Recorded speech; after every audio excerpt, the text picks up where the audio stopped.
Chers compatriotes, bonsoir, j'espère que tout le monde va bien avec la grâce de Dieu. Alors, je fais cette vidéo concernant la future loi fondamentale, donc l'article 43.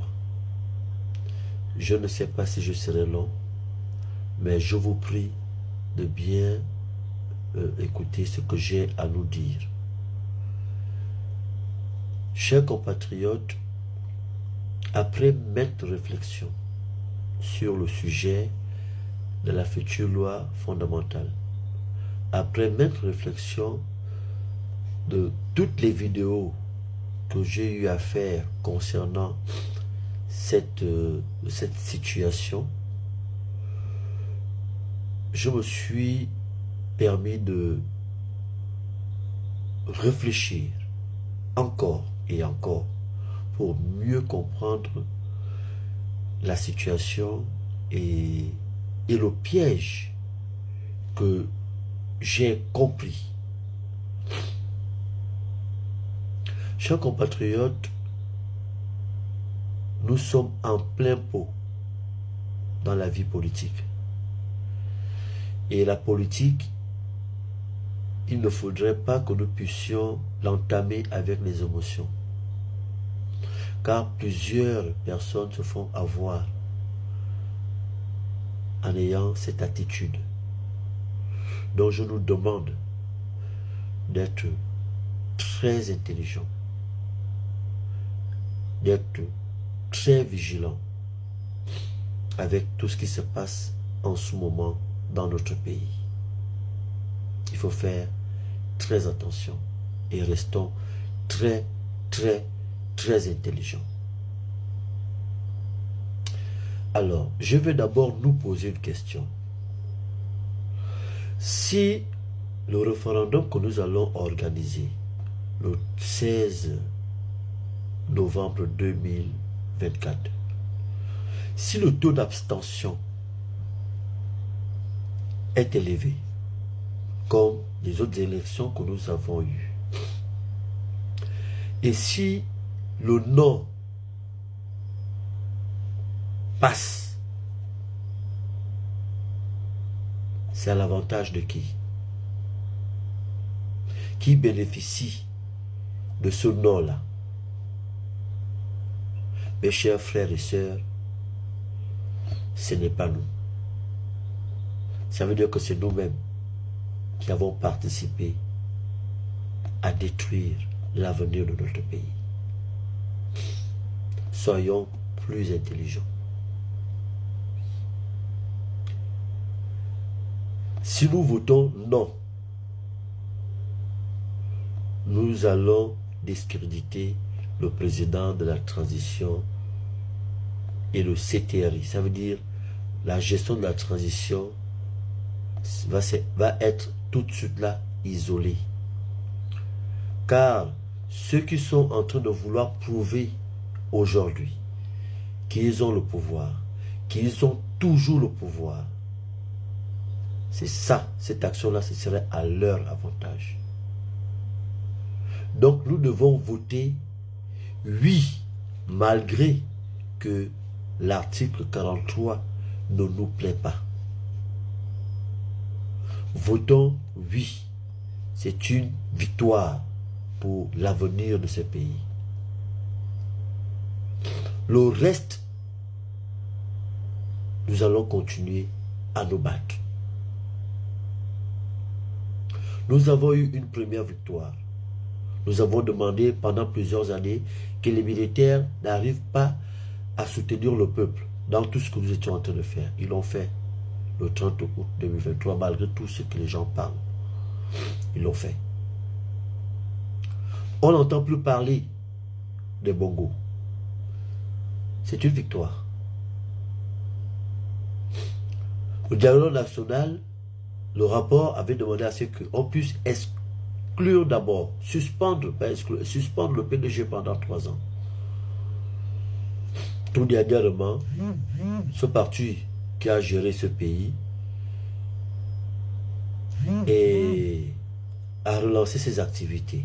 Et aujourd'hui, demande à ce que ces militants puisse voter oui au référendum. Réfléchissons. Lorsque la campagne va commencer et que les gens se déploient, lorsque les gens se déploient à l'intérieur du Gabon,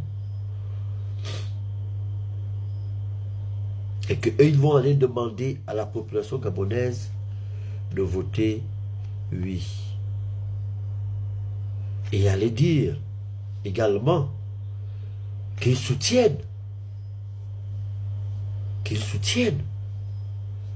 le CTRI, qu'ils soutiennent le président Brice Clotaire Oligui Nguema.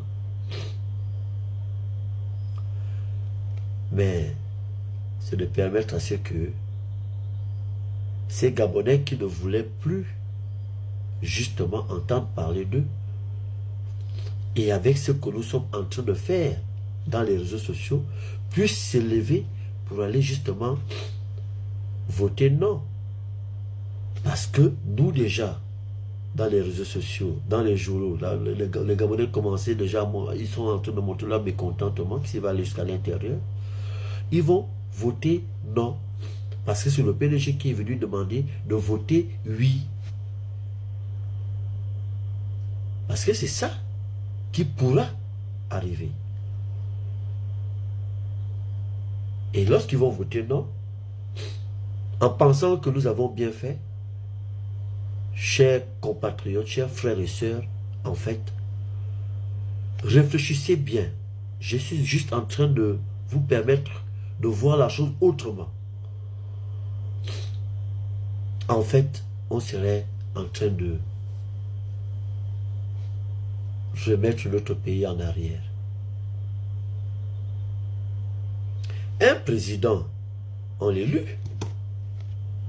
Si on nous présente un jour un président qui est comme ce que nous ne voulons pas, et bien, comme c'est dans le système politique, il suffit seulement que nous soyons bien organisés, avec un très bon discours, amener à ce que cette personne-là ne puisse pas passer.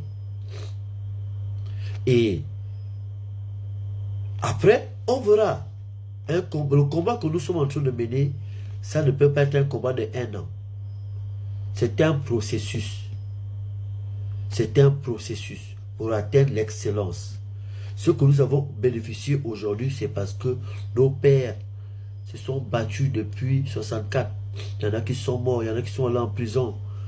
Il y en a qui ont perdu du boulot, il y a eu toutes sortes de situations pour que nous, aujourd'hui, nous puissions parler comme nous parlons aujourd'hui. Donc c'est un combat qui continue. Ne nous disons pas que parce que cet article-là, donc l'article 53 que nous avons tous voulu, a été retouché, que nous allons dire non. Si nous le faisons, j'appelle à votre intelligence, j'appelle à votre observation, mettez les émotions de côté. Dès lors que nous savons déjà ce qui est derrière, dès lors que nous connaissons déjà ceux qui peuvent être nos ennemis, mettons d'abord les émotions de côté. Restons intelligents, restons lucides. Ils veulent isoler le CTRI.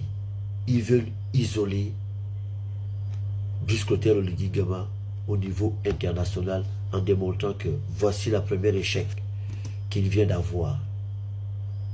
Est-ce qu'un président qui gère la transition, s'il commence déjà par avoir un non au référendum, ça veut dire que vous-même vous connaissez des personnes qui ont le pouvoir. Parce que nous l'avons soutenu.